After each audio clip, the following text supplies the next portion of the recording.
Estonia has just come out swinging as tensions reach the boiling point and concerns over Putin's plans for the Baltic rage. Estonia has announced that it plans to burn Moscow to the ground. Even the US is shocked by the brutal plan that Estonia has in store for Russia. However, it's a plan that will only be triggered if Putin does one very stupid and unforgivable thing first: invade. During a conversation held on the sidelines of the Munich Security Conference in mid-February, Estonia's Foreign Minister Margus Tsahkna made the shocking revelation that his country is preparing to do much more than defend itself against Russia. If and when the time comes, Estonia is going to fight hard. "We'll bring the war to Russia, and we'll have very deep strikes very far into Russia," Tsahkna said, adding that Estonia knows exactly what to do in the case of a Russian invasion. Reading between the lines, this tells us that Estonia has a full-fledged military plan that it will enact as soon as a single Russian soldier crosses the border. It's a plan that involves hitting Russia on its own turf. We'll explore that plan a little later in the video, but for now, Tsahkna adds that Estonia is doing everything that it can to make sure that Putin knows how much of a threat a country that is much smaller in stature than Russia can pose. That's why we are now speeding up our investments and developing our capabilities, the Estonian foreign minister says of the country's plans, adding that it's why we're investing 5% of GDP on defense in our region. Estonia has talked about Putin's plotting for a Baltic takeover many times before, but this is different.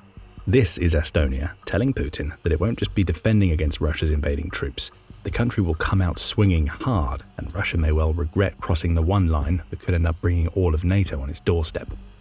As the Kyiv Post notes, Tsahkna made his comments as tensions rise throughout Europe over Russia seemingly trying to push NATO boundaries. 2025 alone offered plenty of examples, as Russia intensified the hybrid war that it's been waging in Europe for years. Drones were sent into the airspace of several NATO-aligned nations, including Poland and Romania. Estonia itself was on the receiving end of Putin's boundary pushing. In September, Russia sent a trio of MiG-31 fighter jets into Estonia's airspace. They lingered for 12 minutes while ignoring all requests to communicate before finally being shooed away by a NATO rapid response team. Incidents like these aren't meant to signal attacks. They are examples of Russia testing response times, of Russia trying to figure out how long it has to conduct strikes before it faces retaliation, and Estonia knows exactly what Putin is trying to pull. And as all of these hybrid warfare tactics have been implemented, Russia has also been openly preparing for a more traditional war with Europe that seems destined to focus on the Baltic region. For instance, Russia is building up its bases and troop deployments along the border that it shares with Finland, the Kyiv Post reports. It's also increasingly militarizing the exclave of Kaliningrad, which is sandwiched between Poland and Lithuania, which could make it the launching pad for a multi-directional push in the Baltic region. And an attack from Kaliningrad from the west and Russia itself from the east could end up being enough to shut the Baltic states off from their NATO support. That's why Estonia is ready to strike back. It needs to be able to hit Russia hard enough to hold Putin's marauding forces at bay long enough for its NATO allies to respond. Plenty of questions remain about what Estonia's response to Russia could look like and whether the responses will even work, but we'll get to answering those questions later. First, the most important thing to know about Tsahkna's comments is that this isn't a case of him saying Estonia is preparing to invade Russia as a preemptive attack on a country that plans to invade its territory. This is a counterpunch, not a one-hitter-quitter. Estonia is letting Russia know that Putin can't and won't have everything go his own way if he pulls the trigger on a European campaign that many believe he is plotting to start in the wake of the Ukraine war, which Russia is still a long way away from winning. In its report on Tsahkna's comments, The Telegraph reports that they were made amidst concerns circulating in defense circles that Russia plans to at least partially occupy the Baltic states of Estonia, Latvia, and Lithuania once the Ukraine war ends. Of course, that plan assumes that Russia wins in Ukraine, which is far from a given after 4 years of fighting in which it's only occupied about 20% of the country. But the concern is there, and it's not just a concern that circulates in Baltic circles. Back in December, Kirillo Budanov, who was then the head of Ukraine's military intelligence but is now the head of the office of the president of Ukraine, claimed that Russia has started to shorten its timeframes for a potential occupation of European territory. Budanov claimed that the Baltic states would be the first on the Russian checklist when that fighting begins, and he noted that Putin's own diabolical ambitions are the fuel that drives everything. For an empire, and they see themselves as an empire, to develop, you always have to move somewhere to expand your influence and territory. That, by the way, answers many questions, Budanov said in December. To Putin, that likely means that Russia would want to get what he perceives as the weakest European nations under his control before he turns his attention to nations like Poland, for which Budanov says that Russia currently has no military plans. That's a strange revelation in its own right. We just mentioned Kaliningrad and the role it would likely play in an attack on the Baltic states. Does Putin really think that Poland wouldn't respond to aggression being conducted by what is ostensibly a neighbour against several of its NATO allies? If so, Russia is taking a remarkably short-sighted approach to the concept of an invasion of Estonia and the other Baltic states, perhaps because it believes the rest of Europe will be willing to sacrifice them to Putin's empire-building ambitions. That isn't the case. Estonia is relying on that fact. Plenty of others believe that a Russian strike in Europe is coming, including Ian Bond, who is the deputy director of the Centre for European Reform. Bond tells the BBC, "Nobody in their right mind wants to think that a European war is around the corner again, but the reality is an increasing number of European intelligence officials have been telling us that. The time frame doesn't really matter as much as the assessment itself, and there have been concerns that the Baltic states will be Putin's first target since way back in 2018. That's when the Center for a New American Security published a piece starkly entitled, "When Putin Invades the Baltics," in which it said that Russia's president was playing a vast chess game against NATO and that invading Estonia, Lithuania and Latvia would be his next move. We now know that the center was wrong, as Putin struck against Ukraine first. But what all this tells us is that Russia's leader has been ruminating on how the Russian Federation could retake control of former Soviet territories for years. If Estonia is correct, Putin's scheming and plotting are almost done, and the time for Russia to take action is drawing near. All of this brings us back to something that we mentioned earlier, what Estonia's plan to burn Russia to the ground would actually look like. Estonia has certainly been doing plenty to prepare for a Russian invasion, as we'll go into in a moment. But the first thing that Russia needs to know is that Estonia is far from the nation that it was when talk of a potential invasion started surfacing. Tsahkna hinted at that when talking about the country's defense investments, and he makes it very clear in more statements that he delivered at the Munich Security Conference. The previous plans of the past were just, if Russia is coming, then NATO finally will win the war. In that case, no Estonians will be left, but we're not interested about these kinds of plans, Estonia's foreign minister explains, with perhaps a tinge of bitterness that previous plans to defeat Russia essentially amounted to sacrificing Estonia so that the rest of European NATO could survive. A counter-invasion is our plan, because there is no other plan. We cannot let Russia into the Baltic states and only then fight back, Tsahkna adds, which tells you all you need to know about his mindset. Logically, there is a clear problem with what Estonia intends to do. In a one-on-one fight, Russia overpowers Estonia even after 4 years of war with Ukraine. As global firepower, which ranks the world's military nations based on strength of land, air and sea, points out, Russia still has the second strongest military in the world based on its metrics. Estonia ranks number 106 out of 145 assessed nations, and there is no single area where it comes out on top against Russia. Estonia's entire population of almost 1.2 million people is smaller than the 1.3 million active personnel that Russia has in its military alone.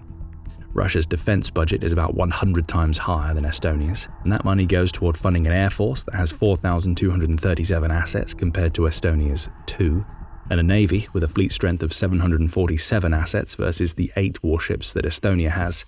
Even on the ground, Global Firepower says that Estonia has no tanks and only 2,507 armoured vehicles, which will make it incredibly difficult for the country to defend itself against Putin's favoured methods of assault. Those numbers make Tsahkna's talk of an invasion into Russian territory seem crazy. Remember what he said about deep strikes. Estonia wouldn't be looking to send soldiers into Russia. That would be almost impossible when Russia has enough soldiers to essentially form a blockade around the entire country to prevent anybody from breaking through. But what Estonia can do, and it's likely learned this from Ukraine, is strike Russia in the deep rear to cripple the advance of the soldiers on the ground. For a start, Estonia has purchased a dozen HIMARS rocket systems from the United States, and is pushing ahead with plans to buy at least 6 more units, assuming that the HIMARS manufacturer, Lockheed Martin, is able to get permission from the Pentagon to produce them. Those new HIMARS would arrive in Estonia by 2028 or 29, and they will provide the country with the capacity to launch deep strikes into Russian territory. We've seen Ukraine prove that HIMARS is up for that particular job several times during its war with Russia. For example, September 28th brought with it the news that Ukraine had carried out a successful HIMARS strike against a thermal power plant in the Belgorod Oblast. Estonia happens to border Russia directly, and it's very possible the HIMARS systems that it already has and those that it intends to buy could be pointed in the direction of the St. Petersburg region, placing one of Russia's most important population centers at risk. St. Petersburg also happens to be one of the more affluent regions of Russia, which means that Putin would want to shield it from the horrors of the war that he wants to wage. Estonia could ensure that shielding doesn't happen by delivering a quick reminder that Russia can be hit hard if any of the country's soldiers cross the line. Adding to the HIMARS threat is Estonia's incoming batch of 6 South Korean K239 Chunmoo multiple-launch rocket systems. That order was announced by Estonia in December as part of a €290 million or $342 million contract, and there are missiles included in the deal that strengthen Estonia's long-range capabilities. Chief among them is the CTM-90, which is a tactical ballistic missile that has a range of up to 290 kilometers or about 180 miles. Again, that puts various parts of the St. Petersburg region at risk. Estonia will also be receiving CTM-MR and CGR-080 missiles, which have ranges of 160 and 80 kilometers or 99.4 and 49.7 miles respectively. The longer-range missile of the two would present an obvious threat to the Russian regions that border Estonia, while the shorter-ranged missile could be used to strike the Russian rear in occupied Estonia should it be needed. Deliveries of these South Korean systems will begin during the second half of 2027, Militani reports. And what these deliveries prove is that Estonia is getting its hands on some muscle to back up the comments made by its foreign minister. Deep strikes are indeed possible, and Estonia will be using them to strike Russian territory as it defends itself on the ground. And that's where the second part of Ukraine's strategy comes into play. As important as these types of deep strike weapons will be in demonstrating to Putin that Estonia can't be pushed around, they will ultimately be part of a wider strategy that sees Estonia holding on for long enough for it to receive support from its NATO allies. The second that Russian forces try to invade, Estonia will look to trigger Article 5 of the NATO Charter. Under that article, all NATO members are duty-bound to come to the aid of any individual member that is subject to an attack on its territory. An often underreported aspect of Article 5 is that this aid may or may not involve the use of armed force, but in Estonia's case it will be relying on nations like its Baltic neighbours of Lithuania and Latvia, along with those in the Baltic-adjacent regions such as Finland and Poland, being so spooked by Putin's power play they will respond by fighting alongside Estonia on its own turf. Estonia's challenge is that triggering Article 5 doesn't amount to an immediate NATO response. It takes time to organise a war with Russia, after all. So on top of the deep strikes, Estonia has pledged spending more than €10 billion, or about $11.8 billion, on its military between 2026 and 2029. The idea is to create a credible deterrent, which Estonia plans to do via a remodelled version of the Estonian Defence Forces that will have access to more modern weapons, larger stocks of ammunition, and advanced training. In other words, Estonia refuses to be an also-ran in a NATO war with Russia. It's trying to be a heavy hitter. Estonia is also building up its defences. According to the Kyiv Post, the country has recently passed legislation that requires all apartment and office buildings of a certain size to include bunkers and bomb shelters, likely as a proactive step toward dealing with inevitable Russian missile and drone strikes if Putin invades. Estonia has also completed 110 kilometers or about 68 miles of a fence that will run along its eastern border with Russia, which it will use to hold up the Russian forces and conduct surveillance, so it knows when Putin plans to attack. Add to all of that the country's proposed upgrades to drone capabilities and air defences, and it's clear that Estonia has taken many of the lessons that it's learned from Ukraine's fight against Russia, and is now planning to use them in its own defence. There is one obvious question to ask after all of this: will Estonia's plan work? It will, in the sense that the country would be able to give Russia a nasty, bloody nose in a response to Putin's invasion. Missiles flying into St. Petersburg are enough for that, and Estonia's response may just be strong enough to anger the affluent citizens of that region into pressuring Putin into rethinking his approach. But in the long term, Estonia would still be heavily reliant on its NATO allies to work alongside it to develop a coordinated defence. The numbers shared by global firepower don't lie, and the great concern for Estonia is that NATO may not be the big answer. A worrying simulation highlights that. Reported on by The Telegraph, the so-called Lithuanian simulation was organised by the German news outlet Die Welt, and it featured former NATO members and German military analysts. Under this hypothetical war game, Die Welt concluded that NATO's members would be so paralysed by indecision over what they should do if Russia invaded Lithuania, that the invasion would be all but done by the time a response was organised. The big headline from the simulation is the American role in the whole thing, as the experts Die Welt used suggested that the US would avoid triggering or providing aid as part of Article 5 over fears that doing so would trigger a Third World War. Even Germany, which has soldiers stationed in Lithuania, would apparently be unable to stop Putin's forces.